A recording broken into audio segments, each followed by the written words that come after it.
At 80 years old, Erica Morgan stood alone beside a dying gas station on the edge of the Arizona desert, her trembling hands wrapped around a faded map her late husband had hidden for over 40 years. Just hours earlier, her own sons had stripped her of her home, her dignity, and nearly every trace of the life she had built beside the man she loved. "They'll put her somewhere cheap," Jason had whispered.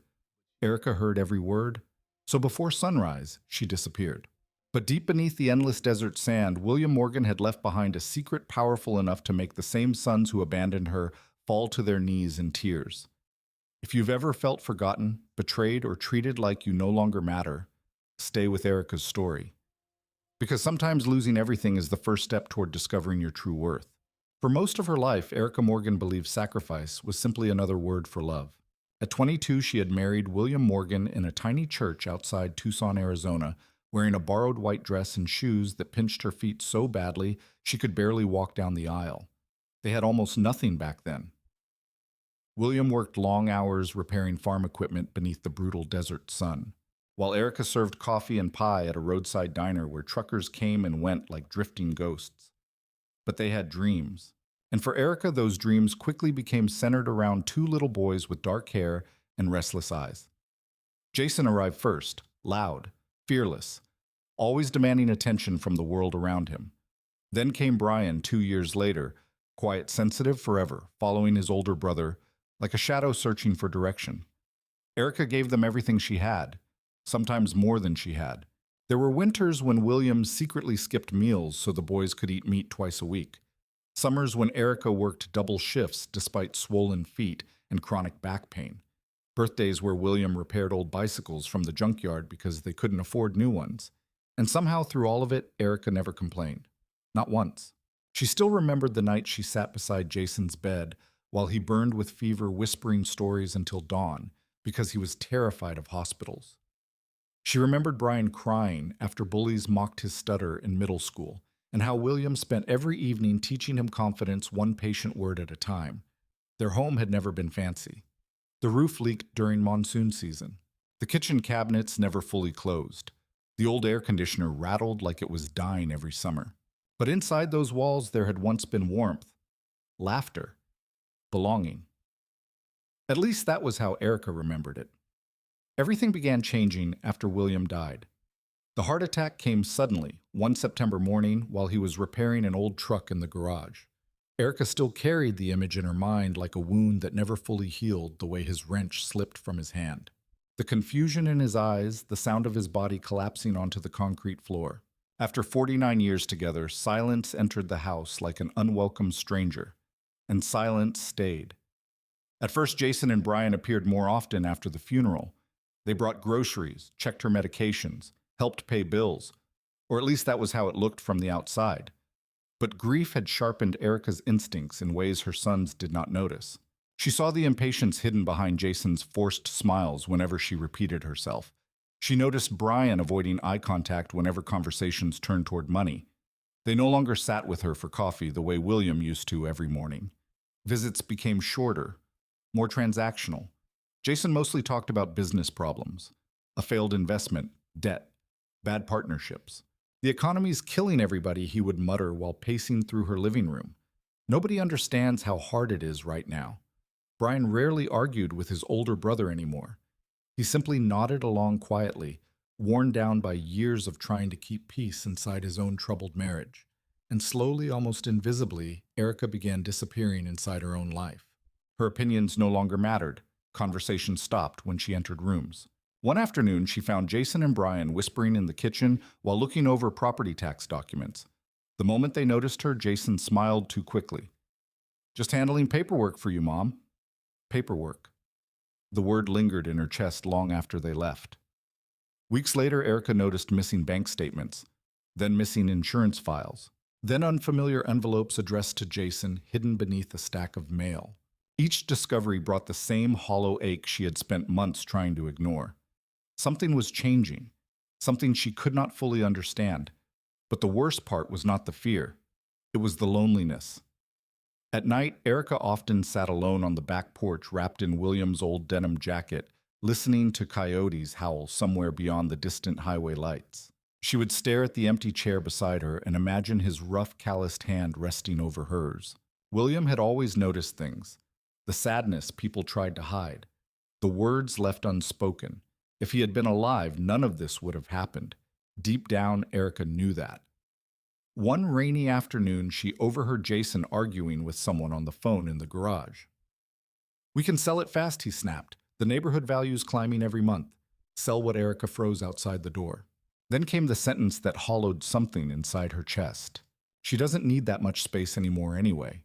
She, not Mom, not Erica, just she. A problem to solve, a burden to manage. That night, Erica barely touched her dinner. Brian noticed. "You okay?" he asked softly. For a moment, she almost told him the truth, almost asked him if something was happening behind her back. But then Jason walked into the kitchen carrying his phone and talking loudly about real estate prices, and Brian immediately lowered his eyes to his plate again. That silence told Erica everything.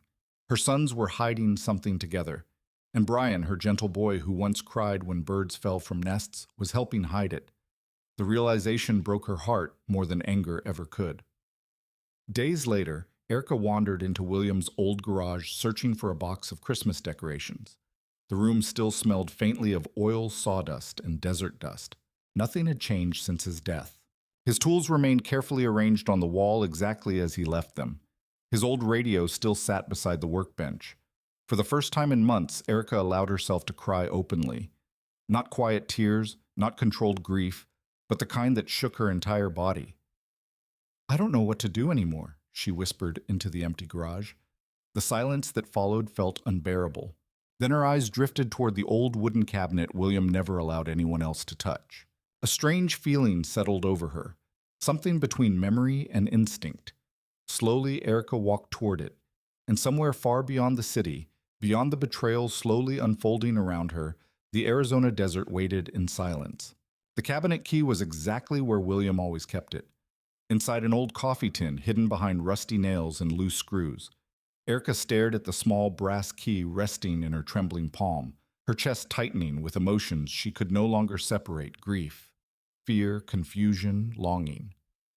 For years, she had never questioned why William guarded that cabinet so carefully. "Some things aren't meant to be touched until the right day comes," he used to say with a faint smile whenever Jason tried snooping through the garage as a teenager. Back then, it sounded playful. Now it sounded like a warning. Outside, thunder rolled across the dark Arizona sky, while rain tapped softly against the garage roof. Erica slowly inserted the key into the cabinet lock. The metal clicked open. Inside sat a dusty wooden box, an old compass with a cracked leather strap, and a yellow envelope with William's handwriting across the front. For Erica. Nothing else. Her breath caught. For several seconds, she simply stared at the envelope without moving. William's handwriting looked so alive that it hurt. Carefully, she opened it. Inside was a folded map stained with age, along with a handwritten note. The moment Erica read the first line, cold fear spread through her entire body. "If they ever erase you, go find what we buried beneath the sun." Her hands began shaking harder. There were coordinates beneath the message, directions leading somewhere deep into northern Arizona desert territory. And at the bottom of the page, William had written only 3 more words: "Trust no one." "Mom?" Jason's voice suddenly echoed from inside the house. Erica nearly dropped the letter. Quickly, she folded everything back into the envelope just as the garage door opened. Jason stepped inside carrying 2 grocery bags, irritation already visible across his face. "Why are you out here in the dark?" he asked. Erica forced herself to stay calm. "Looking for decorations."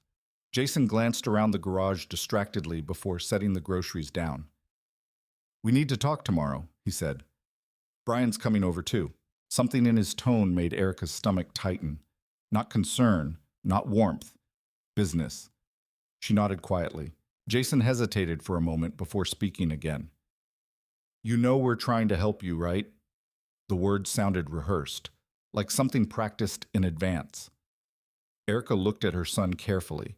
For a brief moment, she saw traces of the little boy who once ran into her arms after baseball games, desperate for approval. But that boy felt very far away now. "I know," she whispered. Jason seemed relieved by her answer. Yet as he walked back into the house, guilt flickered briefly across his face. Deep down, part of him already knew what they were doing was wrong, but desperation had a way of silencing conscience, especially when money entered the room.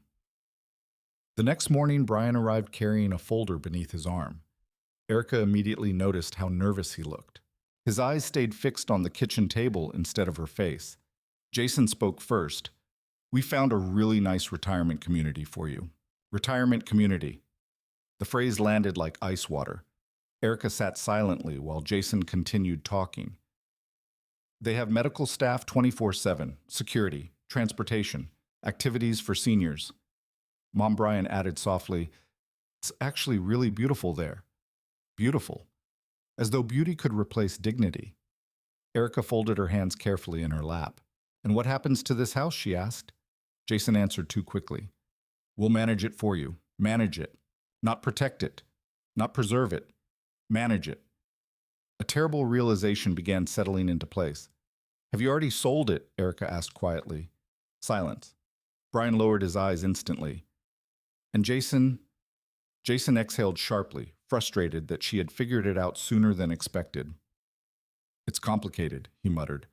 The room suddenly felt smaller, hotter. "You sold my house," Erica whispered. "It's not just your house," Jason snapped. "Do you have any idea how much debt I'm in right now?" Brian flinched at the sudden outburst. Jason paced across the kitchen, years of buried resentment spilling out all at once.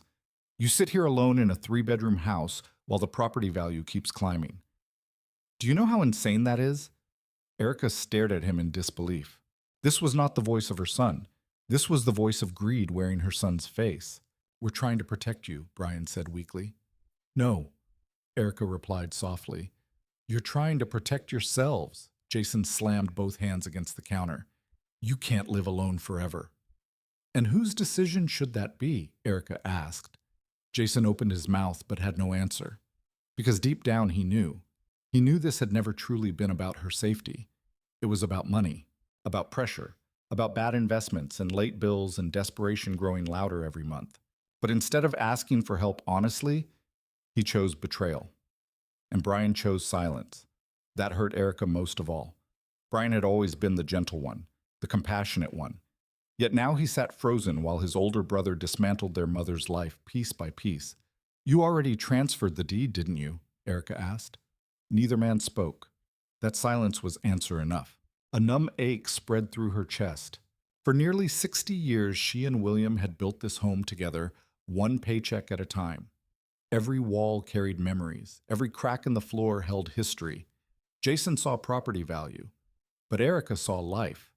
She suddenly remembered painting the kitchen yellow while pregnant with Brian. William dancing with her barefoot in the living room after finally paying off the mortgage. Christmas mornings, birthday cakes, fever nights, arguments, laughter, gone. All of it reduced to paperwork. Jason rubbed his forehead impatiently. "The buyers are already waiting." Buyers! The word shattered something inside Erica completely. Not once had they asked what she wanted. Not once. Later that evening, Erica sat quietly in the hallway outside Jason's temporary guest room while the two brothers argued inside. "She figured it out too fast," Jason hissed. "You should have told her earlier," Brian whispered back. "And say what? That I'm drowning. That creditors are circling me like vultures. She's still our mother." A bitter laugh escaped Jason.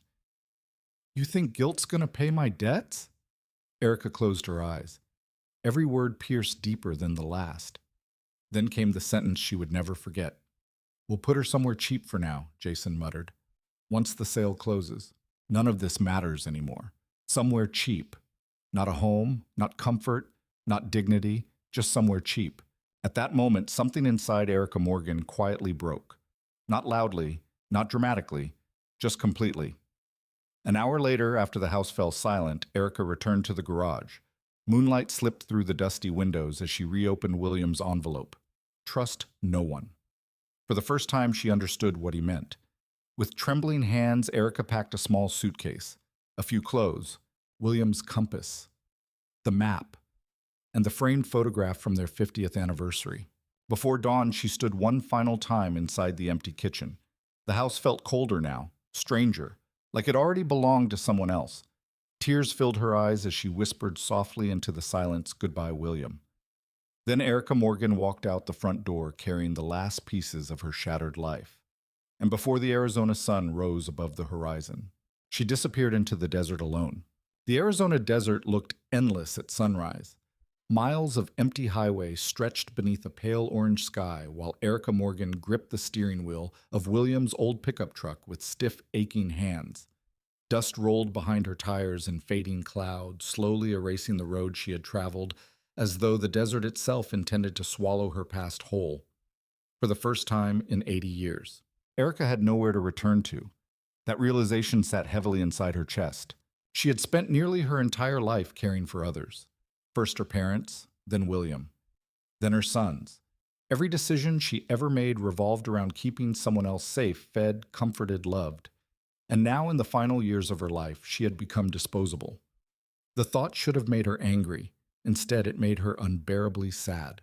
The truck rattled violently as she crossed uneven pavement outside Flagstaff. William always promised he would repair the suspension someday, but life had kept getting in the way. There was always another bill, another emergency, another sacrifice. Erica smiled faintly through tears as she remembered him wiping grease from his hands while saying, "One day we'll finally take that trip through the desert properly." They never did. By mid-morning, the heat became brutal. The old air conditioner barely worked, coughing weak streams of warm air into the cabin. Sweat dampened Erica's blouse, while sunlight burned across the cracked dashboard. Her shoulders ached. Her eyesight blurred occasionally from exhaustion, but she kept driving, because somewhere ahead William had left her something important enough to hide for decades.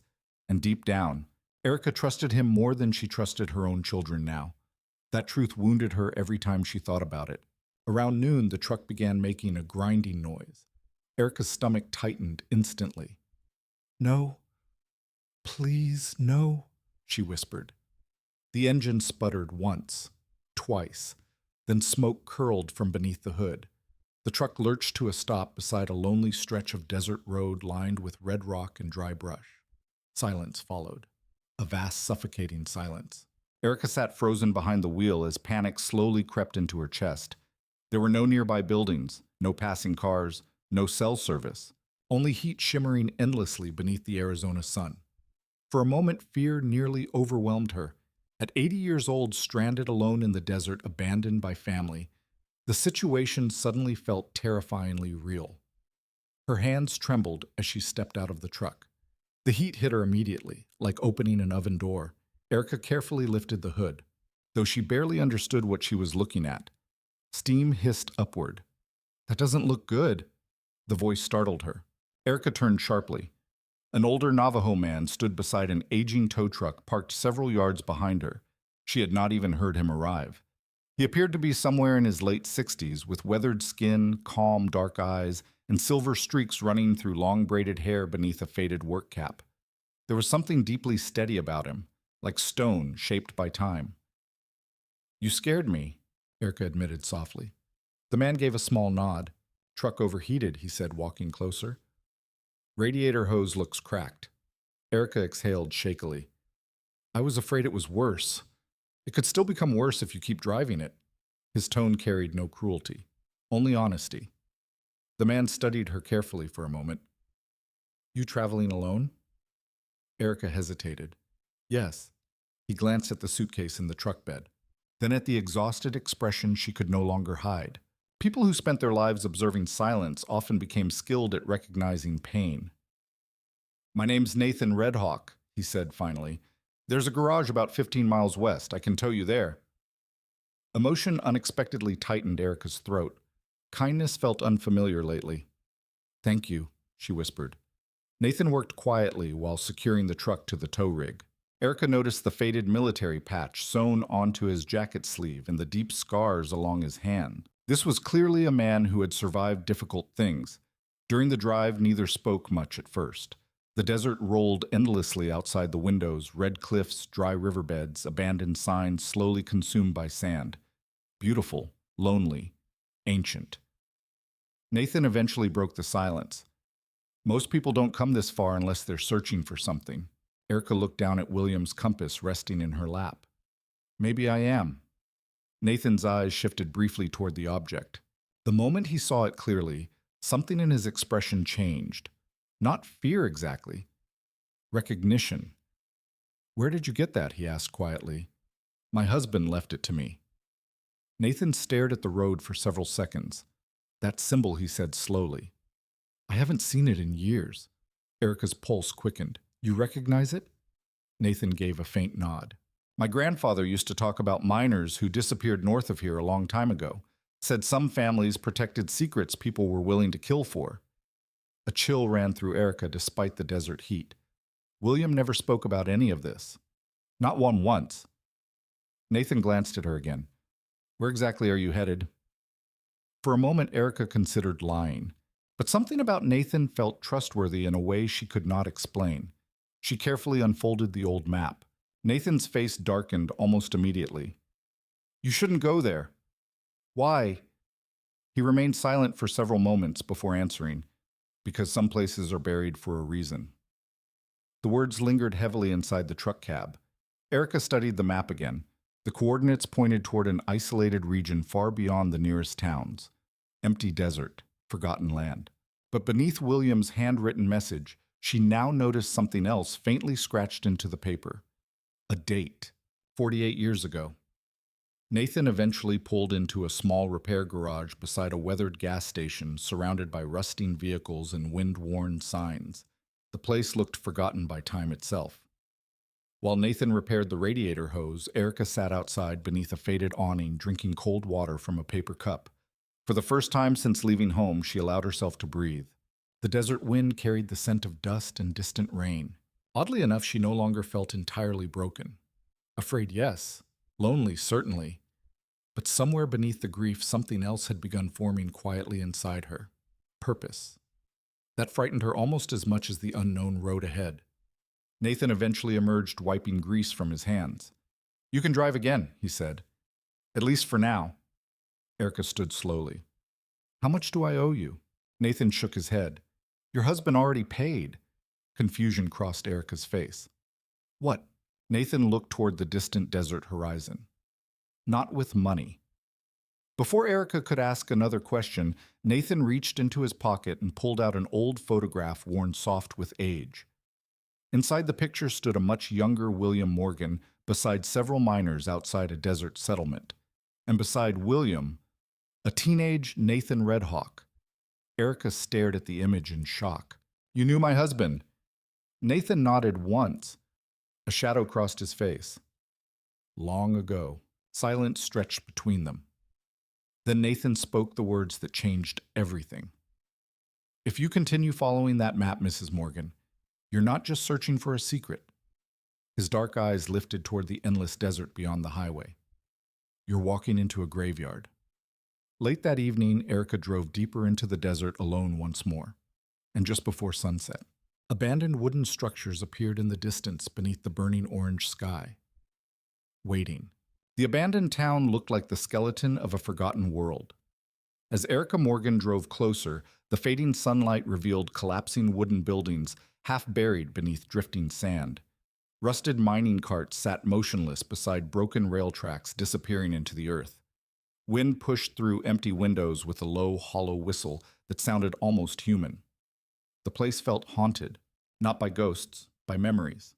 Erica parked the truck near what had once been a general store, though the faded lettering above the entrance was nearly erased by time. For several moments, she simply sat behind the wheel, staring at the ruins before her. William had known about this place for decades, and somehow he had carried its secrets in silence. The thought unsettled her deeply. The desert sky burned orange and purple overhead, while long shadows stretched across the abandoned streets. Erica stepped carefully from the truck, clutching William's compass tightly in one hand. The air smelled of dust rust and something older she could not explain. History, perhaps. Pain. As she walked deeper into the settlement, pieces of the past slowly emerged from the silence around her. An overturned lantern outside a saloon, children's marbles scattered near a porch, a cracked teacup resting beside a collapsed doorway. Real people had lived here once, worked here, loved here, and then vanished. Erica suddenly understood why Nathan called it a graveyard. The map led her toward a large structure near the edge of town, a weather-beaten building partially swallowed by sand. Most of the roof had collapsed inward decades ago, exposing dark beams beneath the fading sky. An old mining office. At least that was what remained painted across the warped wooden sign hanging crookedly above the entrance. Erica hesitated before stepping inside. The floor creaked beneath her weight. Dust floated through narrow shafts of sunlight. Filing cabinets lay overturned across the room, their contents scattered and destroyed long ago. At first it appeared empty. Then Erica noticed something strange. The compass needle in her hand had begun trembling, slowly turning, pointing downward. Confused, Erica knelt beside the broken floorboards near the back wall. There, beneath layers of dirt and debris, a metal ring hidden almost completely beneath sand. Her pulse quickened. Using an old shovel she found nearby, Erica cleared away enough debris to pull the ring upward. A hidden wooden hatch groaned open beneath her feet, releasing stale, cold air from somewhere deep underground. Darkness waited below. For a brief moment, fear rooted her in place. At 80 years old, climbing into an unknown underground tunnel alone was insanity. William would have said exactly that. The thought almost made her smile. Almost. Erica grabbed a flashlight from the truck and carefully descended the narrow staircase beneath the hatch. The underground chamber stretched farther than she expected. Old support beams lined the walls alongside abandoned mining equipment coated in decades of dust. The tunnel eventually opened into a larger hidden room reinforced with stone and timber, and there against the far wall sat several weathered trunks untouched by time. Erica approached slowly. The first trunk contained ledgers, dozens of them. The second held photographs wrapped carefully in cloth, but it was the third trunk that made her hands begin trembling. Inside rested journals. Leather-bound journals with the name Elias Morgan burned into the covers. William's grandfather. Erica carefully opened the first one. The pages were fragile with age, but the words remained clear. May 4th, 1931. The Vaughn Mining Company abandoned 32 workers underground after the collapse. They sealed the shaft and told the newspapers no survivors remained. Erica's breath caught. She turned another page. We found 17 still alive 3 days later. Weak, starving, buried in darkness like animals. Another page. The company refused responsibility, said immigrants and tribal workers were expendable, said no court would care. Erica stared at the words in horror. The journals described years of corruption hidden beneath the desert, mining owners stealing land from vulnerable families, workers disappearing after threatening lawsuits, records intentionally destroyed to erase evidence, and over again one name appeared repeatedly. Vaughn, Richard Vaughn's family. The realization sent cold fear through Erica's chest. Nathan had known. William had known too. This was not hidden treasure. It was buried truth. As Erica continued reading, tears slowly filled her eyes. Elias Morgan and several local families, including Nathan's ancestors, had secretly sheltered surviving workers after the mining company abandoned them. They created hidden underground chambers throughout the town to hide witnesses from armed company men searching the desert. Some survivors eventually escaped north. Others disappeared permanently. One passage made Erica stop breathing entirely. If these records are ever discovered, the land itself legally belongs to the surviving families and descendants. Vaughn ownership was built upon theft, fraud, and blood. Attached behind the page were original land agreements signed nearly a century earlier. Legal proof. Real proof. Erica suddenly understood why William hid everything. If powerful people discovered these documents decades ago, entire fortunes could have collapsed, and perhaps people could have died. A noise above her abruptly shattered the silence. Footsteps.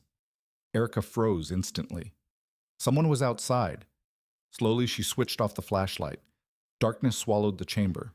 The footsteps moved across the floor above her. Then voices. Male voices. "We know somebody's been here recently." Erica's heart pounded violently. A flashlight beam moved across the ceiling cracks overhead. Another voice spoke. "Boss wants everything found before the state survey starts next month." Boss, Richard Vaughn. Fear surged through Erica's chest as she realized someone else had already been searching this town, and they were close, very close. She remained perfectly still while dust drifted from the ceiling above. The men searched the building for several tense minutes before eventually leaving.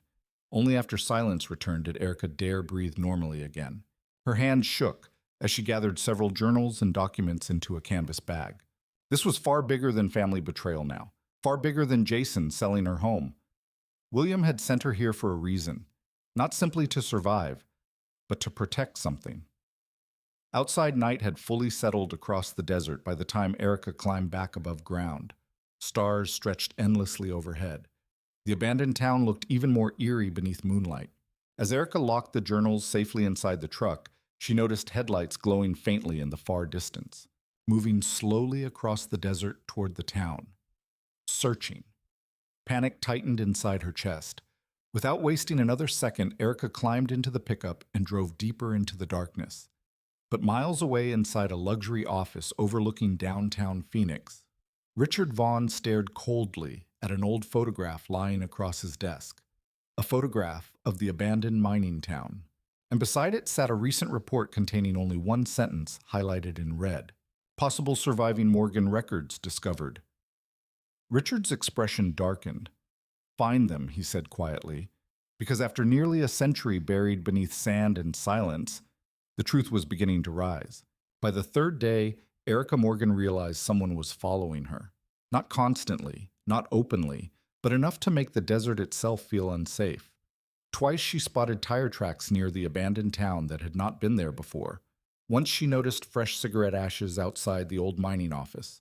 Another time she woke before dawn to the distant sound of engines somewhere beyond the hills.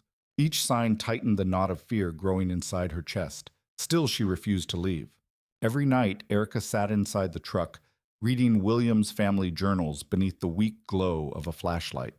The more she uncovered, the more clearly she understood why powerful people wanted those records buried forever. The corruption went back generations. Land stolen from immigrant miners and Navajo families. Deaths disguised as accidents. Witnesses threatened into silence. Entire families erased from official history because wealthy men decided their lives mattered less than profit. And at the center of it all stood the Vaughn family empire. Richard Vaughn had inherited more than money. He had inherited secrets soaked in blood. The thought made Erica physically ill. One evening, while studying a map beside the truck, she heard another vehicle approaching through the desert.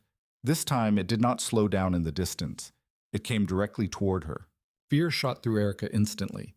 She grabbed the journals and hurried toward the mining office just as black SUVs rolled into the settlement headlights, cutting violently through the darkness. Men stepped out wearing expensive boots and pressed shirts completely unsuited for the desert. Not miners, not historians. Corporate men.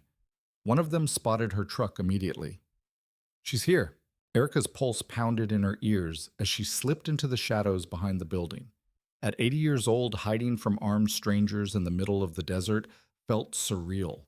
But the fear in those men's voices frightened her more than the situation itself. They were desperate. And desperate people became dangerous. The tallest man stepped forward calmly as though he already owned everything around him. Richard Vaughn. Even from a distance, Erica recognized him from newspaper articles Jason used to mention years ago.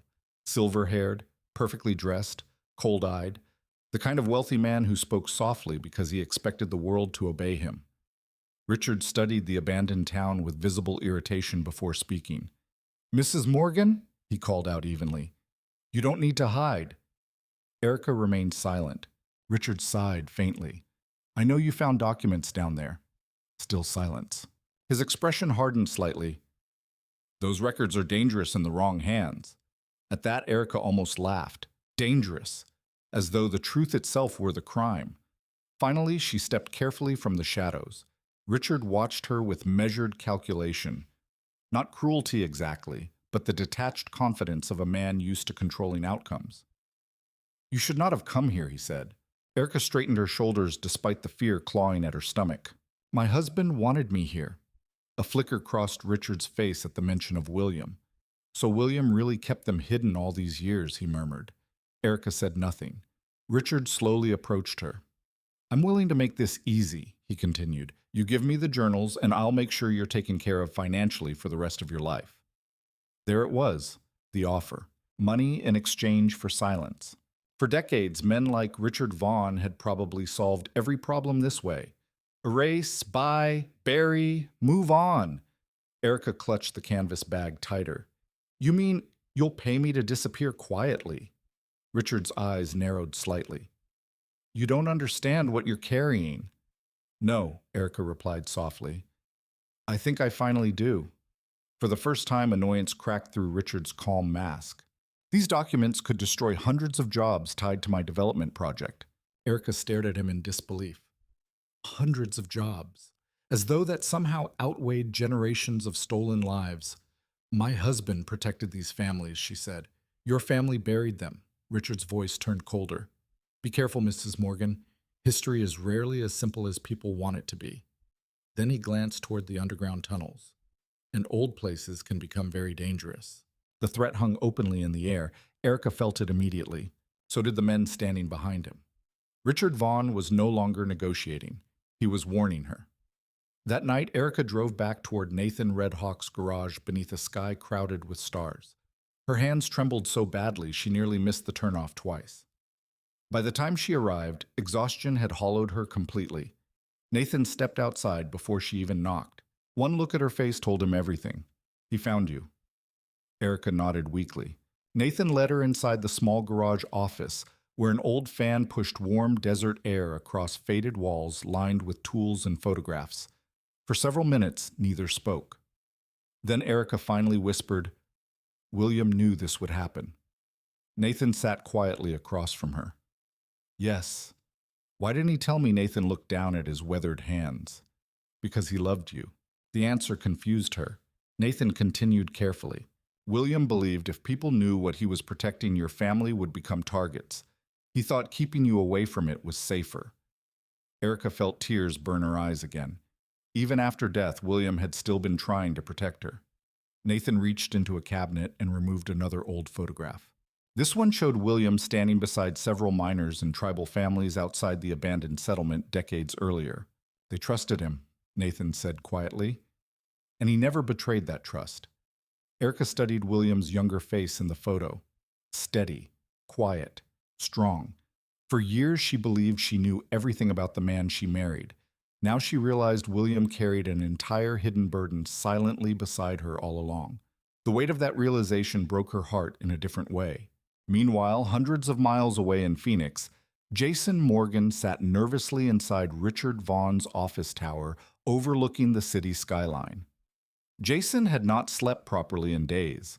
At first, helping Richard locate old land records seemed harmless enough. Richard promised investment opportunities, debt relief, a future. But now things felt darker, more dangerous. She found the journals, Richard said flatly while pouring himself a drink. Jason swallowed hard. My mother doesn't understand any of this. No, Richard replied calmly. She understands more than you think. Jason shifted uneasily. You said nobody would get hurt. Richard finally looked at him directly. That depends entirely on your mother's decisions. Cold fear spread through Jason's chest. For the first time, he realized he may have helped place Erica in genuine danger. And real guilt began quietly growing beneath his panic. Back at Nathan's garage, Erica sat outside watching moonlight spill across the desert. She looked older now, not weaker, just changed. Pain had stripped something away from her over the past few days. Fear no longer controlled her the way it once did. Nathan stepped outside carrying 2 cups of coffee. You should rest, he said. Erica accepted the cup slowly. I can't. Nathan nodded knowingly. After a long silence, Erica finally asked the question haunting her most. What if William was wrong? Nathan looked toward the dark horizon. He wasn't. How can you be so sure? Nathan's expression softened faintly. Because men don't protect lies for 50 years, Mrs. Morgan. The desert wind moved softly through the night around them, and somewhere deep beneath the sand, the buried truth waited patiently for its final reckoning. 3 nights later, Brian Morgan arrived at Nathan Red Hawk's garage just after midnight. He looked exhausted. His clothes were wrinkled, his eyes hollow from lack of sleep, and fear clung to him so visibly that Erica barely recognized her younger son anymore. Nathan noticed the truck first. Someone's here. Erica stepped outside cautiously, her body tensing the moment she saw Brian climb from the driver's seat. For several seconds, neither spoke. The silence between mother and son carried years of unspoken disappointment. Finally, Brian lowered his eyes. Mom. His voice cracked, and suddenly Erica saw not the grown man who betrayed her, but the frightened little boy who used to hide behind William whenever thunderstorms shook the house. Still, the pain remained. You shouldn't have come here, Erica said quietly. Brian swallowed hard. Jason doesn't know I'm here. Nathan remained nearby, watching carefully but saying nothing. Brian stepped closer slowly, as though afraid she might disappear if he moved too quickly. Richard Vaughn's people are searching everywhere, he whispered. They think you found more records. Erica held the canvas bag tighter against her chest. I did. Brian closed his eyes briefly, guilt washing visibly across his face. For weeks now, he had tried convincing himself they were helping her. Helping! The lie sounded pathetic now. Every memory of Erica sitting alone in that house had become unbearable to him. Every moment he stayed silent while Jason pushed paperwork across the kitchen table replayed endlessly in his mind. And now, his mother was hiding in the desert from powerful men because he lacked the courage to stop any of it. I'm sorry, he whispered. The words barely rose above the wind. But Erica heard the truth inside them. Real remorse sounded different from excuses. She looked at him carefully. Why now? Brian's face tightened with shame. Because Jason's gone too far. Nathan exchanged a glance with Erica. Brian continued shakily. Richard promised him money after the development deal closes. Huge money. Jason thinks if those records disappear, all his debt problems vanish too. Erica felt her chest ache. Not anger, grief. She remembered Jason at age 9 crying because another child at school had no lunch money. He once begged Erica to pack extra sandwiches so he could secretly share them. Where had that boy gone? How did desperation twist love into greed? Brian rubbed trembling hands across his face. Mom.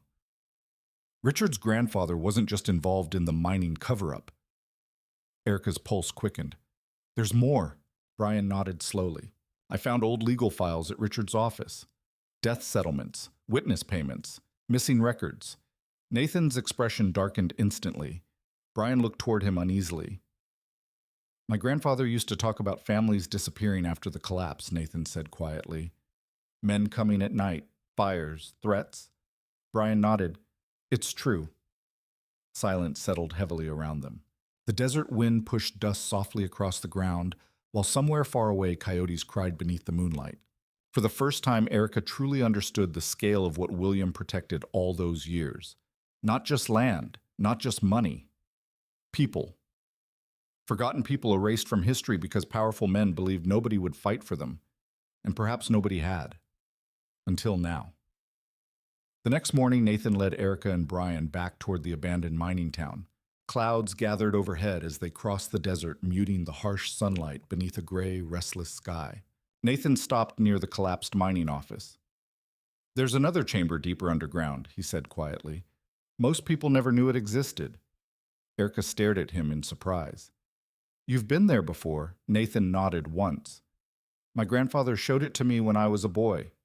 Fear flickered across his face at the memory. He said if the truth ever needed to survive, it would survive there. The three descended carefully into the tunnels once more. The deeper they traveled, the colder the air became. Wooden support beams groaned softly around them, while dust drifted through flashlight beams like ghostly smoke. Brian walked beside Erica silently. Twice he tried speaking, twice he stopped himself. Because guilt had become too large for ordinary words. Eventually, Nathan paused beside a cracked stone wall at the end of a narrow corridor. There. At first, Erica saw nothing unusual. Then Nathan pushed against part of the wall, revealing a hidden opening concealed beneath years of dirt and rock. A sealed chamber waited beyond it, untouched, forgotten. Erica's heart pounded as they stepped inside. The room was smaller than the first archive chamber, but far more carefully protected.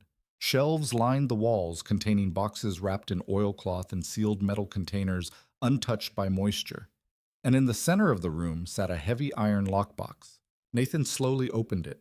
Inside lay dozens of documents, signed testimonies, death certificates, original land deeds, newspaper clippings never published, and beneath everything else, photographs. Erica picked one up carefully. The image showed injured miners standing beside William's grandfather and several tribal families outside hidden desert shelters.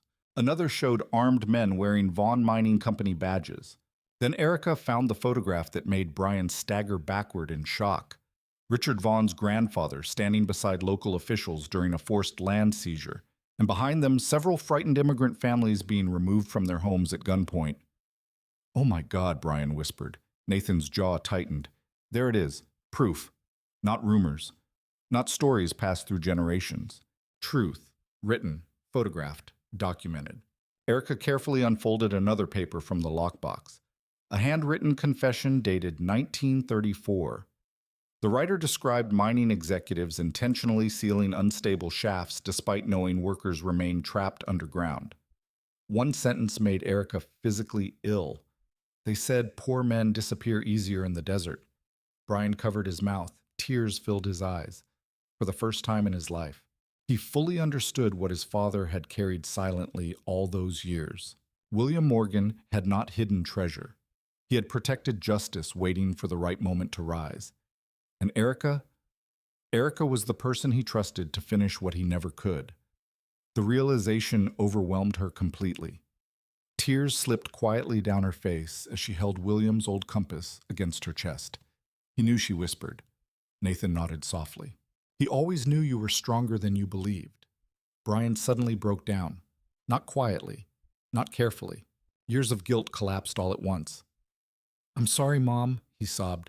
"I should have stopped Jason. I should have stopped all of it." Erica looked at her son through tears of her own. Part of her still hurt too deeply to forgive.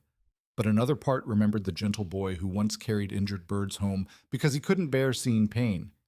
People were not born cruel. Sometimes weakness simply arrived disguised as survival. Nathan quietly stepped away, giving them space. Brian wiped his face shakily. "There's something else." Erica looked up. "Richard plans to destroy the town." Fear flashed through Nathan immediately. He already filed permits for excavation work tied to the resort project, Brian continued. "Once construction starts, these tunnels disappear forever." Erica stared around the hidden chamber. All these voices, all these lives, buried again beneath concrete and luxury hotels. No, William did not protect this truth for half a century just to let it die now. For the first time since leaving home, something fierce awakened fully inside Erica Morgan. Not fear, not grief, purpose. She slowly stood, holding the documents tightly in her hands. "We're not hiding anymore," she said. Nathan studied her carefully. Neither he nor Brian had ever seen her like this before. The frightened widow who arrived in the desert was gone. In her place stood a woman carrying generations of forgotten voices. And somewhere above them, the desert wind roared across the abandoned town like history itself preparing to wake. The first news report lasted less than 2 minutes. An elderly widow suffering possible cognitive decline had illegally occupied restricted desert land connected to a major Arizona development project. That was how they introduced Erica Morgan to the world. Not as a mother. Not as a woman protecting buried history. Not as the widow of a man who spent 50 years preserving truth. Just a confused old woman causing trouble. Erica sat silently inside Nathan Redhawk's garage office, watching the television while anger and humiliation twisted together inside her chest. "They're making you look unstable," Brian said quietly. Nathan muted the television with visible disgust. Richard Vaughn's face appeared briefly on screen, giving a calm public statement. "We sympathize deeply with Mrs. Morgan's condition," he told reporters smoothly. "But dangerous conspiracy theories cannot interfere with lawful economic development that benefits Arizona families." Conspiracy theories. Erica stared at the screen in disbelief. The documents were real. The photographs were real. The deaths were real. Yet somehow Richard spoke with such confidence that even doubt itself began sounding reasonable. That frightened Erica more than open threats ever could. Because powerful men rarely destroyed truth directly. They buried it beneath ridicule. Over the next several days, the attacks worsened. Lawyers representing Vaughn Development filed claims accusing Erica of trespassing, theft of protected materials, and interference with private property contracts. Online articles questioned her mental stability. Comment sections filled with cruel strangers mocking an old woman chasing ghost stories in the desert. Every word cut deeper than Erica expected. At night, she stopped sleeping. She sat awake, listening to desert wind scrape against the garage walls while fear slowly hollowed her from the inside. What if Richard won? What if nobody believed her? What if William protected these secrets all his life only for them to die with her? The pressure became unbearable. One evening, Erica quietly stepped outside alone while Nathan and Brian argued inside over legal options. The desert sky glowed deep violet as sunset disappeared beyond distant cliffs. For several minutes, Erica simply stood there breathing slowly. Tired. So unbearably tired. At 80 years old, she never imagined spending the final chapter of her life fighting corporations, lawyers, and public humiliation. She missed William terribly. More than ever. I can't do this anymore, she whispered into the empty desert. And for the first time since leaving home, she meant it. Behind her, the garage door creaked open softly. Nathan stepped outside carrying William's old compass in one hand. Without speaking, he walked beside her and placed the compass gently into her palm. He gave me something before he died, Nathan said quietly. Erica looked at him. Nathan's weathered face remained fixed on the horizon. He told me someday you might need help carrying the truth. Emotion tightened Erica's throat. Nathan finally looked at her directly. Your husband never doubted you, Mrs. Morgan. Tears filled her eyes instantly, because deep down Erica realized the real reason this fight terrified her so much. It wasn't danger, it wasn't Richard Vaughn. It was the fear that she was no longer strong enough to matter. Aging had slowly convinced her that her life was becoming smaller, less important, easier to dismiss. That was exactly what Jason and Brian unknowingly took from her when they treated her like a burden instead of a person. But William still saw her clearly until the very end. Nathan's voice softened. People like Richard Vaughn survive because ordinary people become afraid to speak. Erica stared down at the compass, trembling in her hands. Then she remembered the journals, the frightened immigrant families, the trapped miners abandoned underground, the mothers who lost sons nobody bothered recording in official history. Those people never received the chance to speak freely. But she still could.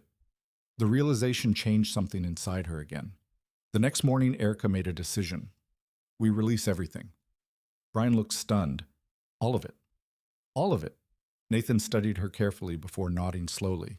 Within 48 hours, scanned copies of the journals, land deeds, photographs, and testimonies reached investigative reporters, historical organizations, tribal legal advocates, and independent journalists across Arizona.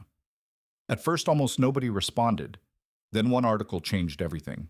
A young investigative reporter named Claire Holloway published side-by-side comparisons between Vaughn development land claims and the original Morgan family records. The evidence was impossible to ignore. The story exploded overnight. By the following afternoon, television crews flooded northern Arizona searching for answers. Families began coming forward. Elderly descendants of miners carried faded photographs matching faces found in Erica's archives. Navajo elders spoke publicly about stories passed down through generations describing buried tunnels and vanished workers. And suddenly, Erica Morgan was no longer alone. Still, Richard Vaughn refused to retreat. 3 days later, an emergency legal hearing was scheduled in Phoenix regarding ownership rights connected to the desert settlement. The courtroom overflowed with reporters. Erica had never felt so overwhelmed in her life. Flashes from cameras exploded around her as she entered beside Nathan and Brian. Questions flew from every direction. Mrs. Morgan, are the accusations true? Did your husband hide these records illegally? Do you believe Richard Vaughn's family committed crimes? Erica's hands shook violently. Nathan quietly guided her forward through the chaos. Inside the courtroom, Richard Vaughn sat perfectly composed beside a team of expensive attorneys. Jason sat several seats behind them. The moment Erica saw her older son, pain surged through her chest again. He looked exhausted, thinner, haunted, but he still avoided meeting her eyes. The hearing began. Richard's lawyers attacked aggressively. They questioned Erica's age, her memory, her emotional stability following William's death. One attorney even suggested grief may have caused her to misinterpret historical documents. Erica sat silently listening while humiliation burned through her body. This was how powerful people erased inconvenient voices. Not with violence, with doubt. Then Nathan stood. For nearly 20 minutes, he testified about his grandfather's connection to the hidden settlement and William Morgan's decades-long protection of survivor records. The courtroom grew quieter with every word. Then came the moment nobody expected. An elderly Mexican-American woman slowly approached the witness stand carrying an old photograph and shaking hands. "My grandfather disappeared in those mines," she said tearfully. "We spent 90 years being told our family was lying." One by one, more descendants stood afterward: a Navajo teacher, a retired railroad worker, a widow from New Mexico whose family name appeared inside the journals. Each carried stories matching Erica's records perfectly. The courtroom atmosphere shifted completely. For the first time all day, Richard Vaughn looked unsettled. And Jason finally lifted his eyes toward his mother. What he saw shattered him quietly inside. Erica Morgan no longer looked broken. She looked brave, not because she lacked fear, but because she continued standing despite it. And suddenly Jason understood something devastating. His mother, the woman he treated like weakness, possessed more courage at 80 years old than he had shown his entire adult life. The hearing ended without final judgment that day. But outside the courthouse, reporters no longer chased Richard Vaughn. They surrounded Erica instead. One young journalist asked softly, "Mrs. Morgan, after everything your family put you through, why keep fighting?" Erica stood silently for a moment beneath the burning Arizona sun. Then she gave the answer William would have understood immediately. "Because forgotten people still matter," she said quietly. And across the city, millions watched an elderly woman once dismissed as disposable begin changing history with nothing except truth, courage, and a heart that refused to stay silent. Jason Morgan could no longer escape himself. For weeks he had blamed everyone except the man staring back at him in the mirror.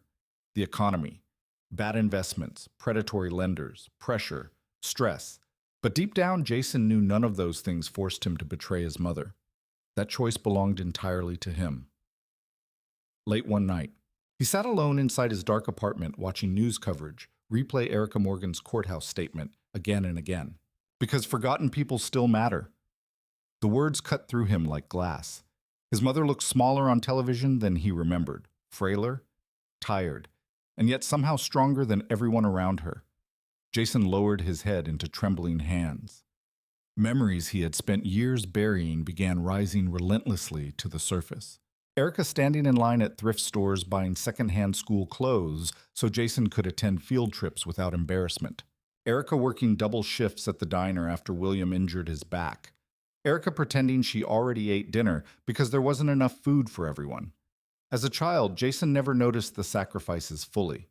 Good parents rarely announce their suffering. They simply carry it quietly until caring becomes who they are. And now, after everything she gave him, he repaid her with betrayal.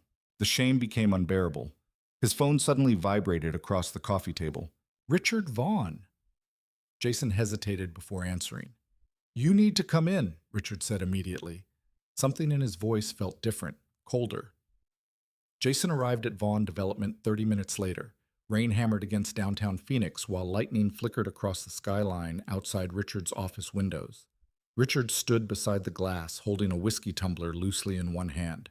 "The situation is deteriorating," he said without turning around. Jason remained silent. Investigations had already begun expanding beyond land disputes. Journalists uncovered old death records connected to mining operations. Families previously ignored by courts were organizing lawsuits together. The truth was spreading faster than Richard expected, and powerful men hated losing control. Richard finally faced him. "We need the remaining archives destroyed." Jason felt his stomach tighten instantly. "What?" "There are likely additional records beneath the settlement," Richard said calmly. "If they surface, federal investigators become involved." Jason stared at him in disbelief. "You want me to burn the tunnels?" Richard's expression never changed. "I want this problem handled." Problem. That was all Erica was to him. All those dead families, all that suffering, just problems. Jason suddenly realized something horrifying. Richard Vaughn never viewed people as human beings, only obstacles. The same way Jason himself stopped seeing Erica as his mother and started seeing her as property attached to financial relief. That realization sickened him. Richard stepped closer. "You helped create this situation," he said quietly. "Now help end it." Jason's chest tightened with panic. What if someone gets hurt? Richard's eyes hardened completely. Then perhaps they should have stayed silent. The sentence chilled Jason to the bone. For the first time, he truly understood the kind of man standing before him. Not simply ruthless, dangerous. Jason left the office barely able to breathe. Outside rain poured heavily across the city's streets while guilt consumed him piece by piece. By sunrise, he made his decision. Meanwhile, Erica returned to the abandoned settlement with Nathan and Brian after receiving reports that unauthorized excavation crews had been spotted nearby. The atmosphere felt wrong immediately, too quiet. Nathan crouched near fresh tire tracks cutting through the sand. They came during the night, he muttered. Fear flickered through Erica's chest. The three hurried toward the mining office entrance. Inside, dust drifted heavily through broken sunlight. Then Erica noticed it. Fresh gasoline smell. Nathan's face darkened instantly. They're planning to collapse the tunnels. Panic surged through Erica. Without hesitation, she rushed toward the underground entrance. Erica, wait, Brian shouted. But she was already descending into the darkness below. The hidden archive chamber still remained untouched when they reached it. Erica quickly began gathering boxes of records while Brian helped carry photographs and journals into canvas bags. Nathan inspected the support beams above them grimly. They weakened the structure, he warned. These tunnels won't survive an explosion. Erica's pulse pounded violently. William protected these records for half a century. She would not let them die now. Suddenly, distant engine sounds echoed faintly overhead. Then footsteps. Several sets. Nathan switched off the flashlight instantly. Darkness swallowed the chamber. Voices drifted through the tunnels above. Hurry up! Set charges near the eastern shaft. Erica's blood ran cold. Explosives. Brian leaned closer, whispering urgently, We have to leave. But Erica's eyes landed on another stack of untouched ledgers hidden beneath collapsed wood in the corner. More names. More testimonies. If they left those behind, the truth could disappear forever. I'm not leaving them, she whispered. Mom, I said no. Something fierce burned behind her tired eyes now. Nathan saw it clearly. This was no longer only about justice. This was about dignity. About refusing to let powerful people erase the vulnerable again. Even now. Even after death. As Nathan helped Erica gather the remaining ledgers, voices suddenly erupted closer than before. They're down there. Flashlights sliced through the darkness. Brian's face went pale. Then another voice echoed from above. Stop, Jason! Everyone froze. Jason appeared at the tunnel entrance, breathing heavily. You need to get out right now, he shouted. Richard's men wired the tunnels. Nathan immediately grabbed the document bags. But before anyone could move, one of Richard's hired men lunged toward the detonator controls near the entrance. Jason tackled him violently. The explosion that followed shook the entire tunnel system. Wood cracked overhead. Dust exploded through the air. Erica screamed as the ground shifted beneath them. Move! Nathan roared. Support beams snapped around them while rocks crashed into the passageways. Brian pulled Erica forward desperately through collapsing tunnels, while Nathan carried the archive bags behind them. Another violent tremor struck. Then a massive beam crashed directly toward Erica. Jason saw it first. Without hesitation, he threw himself toward her. The beam slammed across his shoulder instead, knocking him brutally against the tunnel wall. Jason, Erica cried. Dust choked the air completely now. Nathan and Brian struggled to lift the shattered beam while Jason grimaced in agony beneath its weight. Hurry, he gasped. The tunnel ceiling groaned dangerously overhead. Finally, Nathan managed to free him. Together, they stumbled toward the exit moments before another collapse sealed much of the underground chamber behind them forever. Outside, Erica collapsed onto the desert sand, coughing violently, while sirens echoed faintly in the distance. The abandoned town trembled beneath clouds of drifting dust. Jason lay several feet away, clutching his injured shoulder blood staining his shirt. For several long moments, nobody spoke. Then Erica slowly looked toward her older son. The same son who sold her home. The same son who treated her like a burden. The same son who nearly destroyed everything William protected. Yet moments ago, he risked his life to save hers. Jason could not meet her eyes. Tears mixed with dirt across his face. I'm sorry, he whispered brokenly. I'm so sorry, Mom. And this time, For the first time in years, Erica believed him, because redemption did not arrive through words. It arrived through sacrifice. Far above them, the desert wind swept across the ruined settlement while dawn slowly rose over the Arizona horizon. And somewhere beneath the collapsing tunnels, the buried truth had finally survived long enough to be seen by the world. The story spread across America faster than anyone expected. Within days of the tunnel collapse, every major news network carried headlines about the buried mining records, the hidden desert settlement, and the elderly widow who uncovered a century of corruption after being abandoned by her own sons. For weeks, Erica Morgan's face appeared everywhere. Television interviews, newspaper covers, online documentaries. But the public fascination was not only about scandal, it was about contrast. A forgotten 80-year-old woman had done what powerful institutions failed to do for generations. She listened to the dead. And because of that, the truth survived. Federal investigators arrived in Arizona less than a week after the explosion. Archaeologists and historians secured the abandoned mining town, while tribal legal advocates pushed for emergency historical protection status. The evidence hidden inside William Morgan's archives proved overwhelming: land theft, fraud, illegal seizures, destroyed records, witness intimidation, and buried beneath decades of corporate silence lay the darkest revelation of all.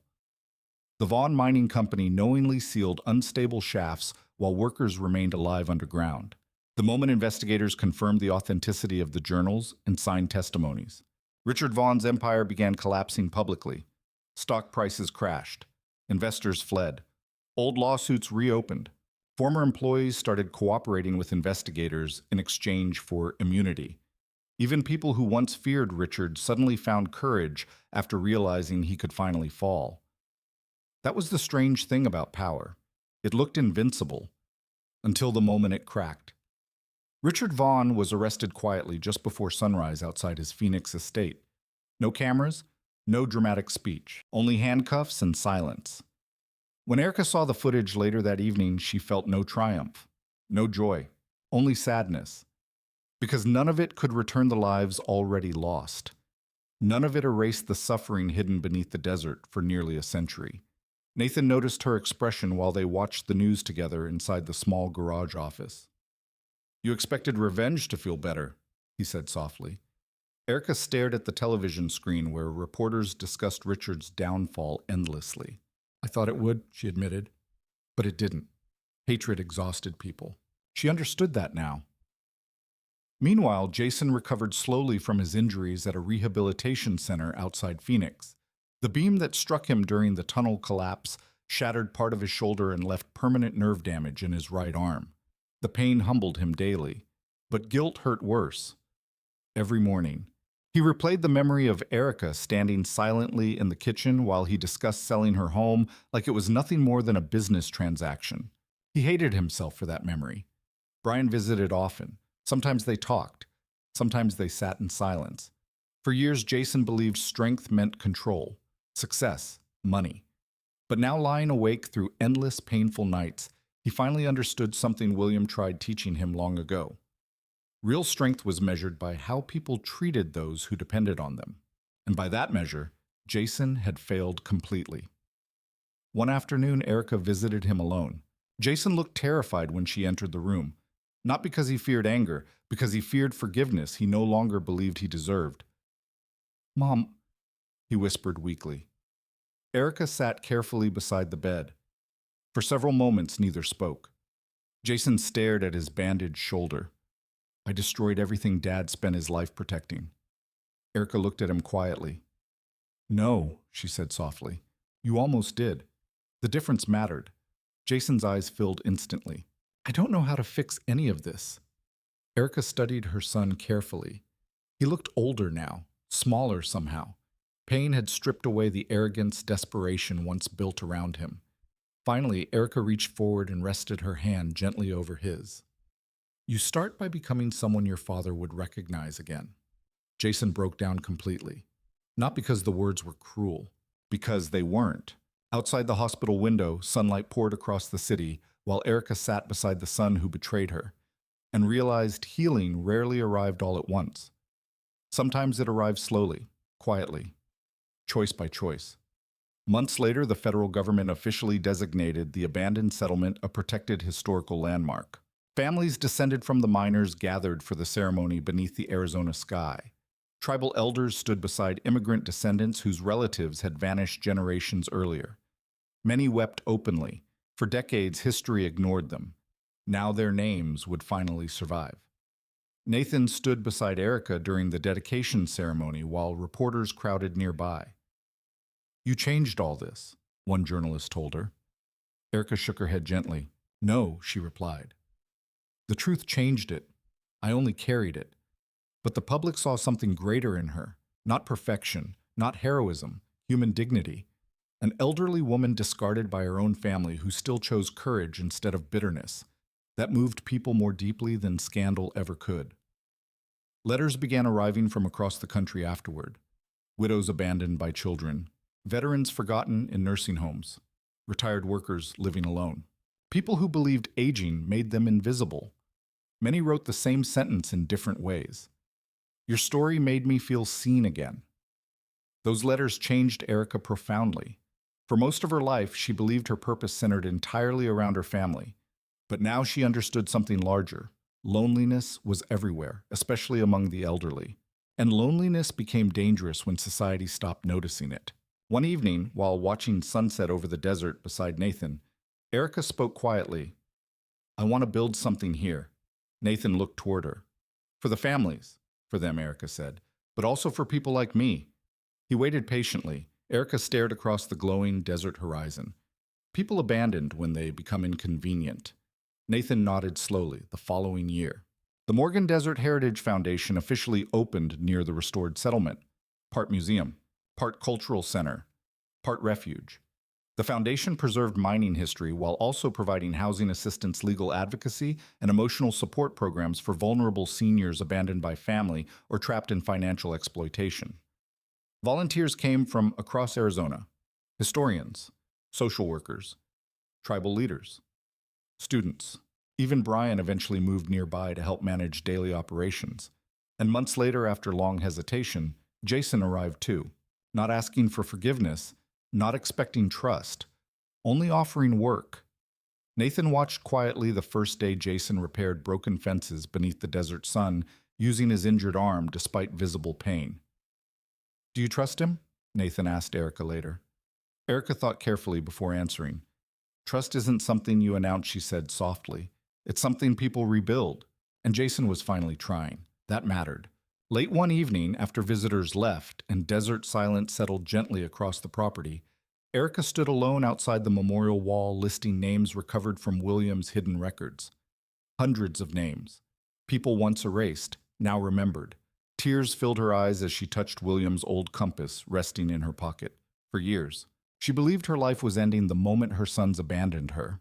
But standing there beneath the endless Arizona sky, Erica finally understood the truth. Sometimes, losing everything people built around you was the only way to discover who you truly were underneath. 5 years later, the desert no longer felt empty. Where abandoned ruins once crumbled beneath drifting sand, life had returned quietly to the valley William Morgan spent half his life protecting. Stone walkways now wound carefully through preserved sections of the old mining settlement. Historical plaques stood beside restored buildings, telling stories once erased from official history. Children wandered through museum exhibits, listening to guides explain how forgotten workers survived beneath the desert nearly a century earlier. And every evening, as the Arizona sun lowered itself behind the red cliffs, golden light washed across the memorial grounds like a blessing. People came from everywhere now: historians, families searching for lost ancestry, journalists, travelers. But most importantly, the lonely came too. Widows abandoned after decades of marriage, retired workers discarded by children too busy chasing their own lives, old men carrying silent grief no one asked about anymore. They arrived quietly at first, uncertain whether they belonged. Then they met Erica Morgan. At 85 years old, Erica moved slower now. Her silver hair had grown thinner. Her hands trembled slightly when tired. Arthritis stiffened her knees every morning before sunrise. But there was peace in her now. A deep, steady peace built from surviving things once thought impossible. Most mornings, Erica sat outside her modest adobe home near the foundation gardens drinking coffee while desert birds gathered nearby beneath mesquite trees. Nathan often joined her before work began. Age had softened neither of them physically, yet their friendship had become one of the strongest parts of Erica's life. You know, Nathan said one morning while watching volunteers prepare for a school tour, William would have hated all this attention. Erica laughed softly. That man could barely survive birthday parties. Nathan smiled faintly. For a moment, silence settled comfortably between them. Then Erica looked toward the growing center beyond the gardens. I still wish he could have seen it. Nathan's expression gentled. I think he did. Those words stayed with Erica the rest of the day. Because despite everything she built since coming to the desert, she still missed William constantly. Grief never disappeared completely. It simply learned how to live beside love. Inside the foundation office later that afternoon, Erica reviewed letters sent from elderly people across the country seeking support. Some needed legal assistance after financial abuse by relatives. Others simply wanted someone to talk to. One letter made her pause. I saw your interview on television last year. My son says I'm becoming a burden too. I thought my life was already over until I heard your story. Erica slowly lowered the page. For years, society treated aging like disappearance, as though growing old somehow reduced a person's worth. She understood now how dangerous that belief truly was. Because once people convinced themselves the elderly no longer mattered, cruelty became easier. That was why the foundation mattered so much, not only to preserve history, but to remind forgotten people they still belonged somewhere. Outside, laughter echoed through the courtyard as volunteers guided visitors between exhibits. Erica smiled softly, hearing it. The desert no longer sounded lonely.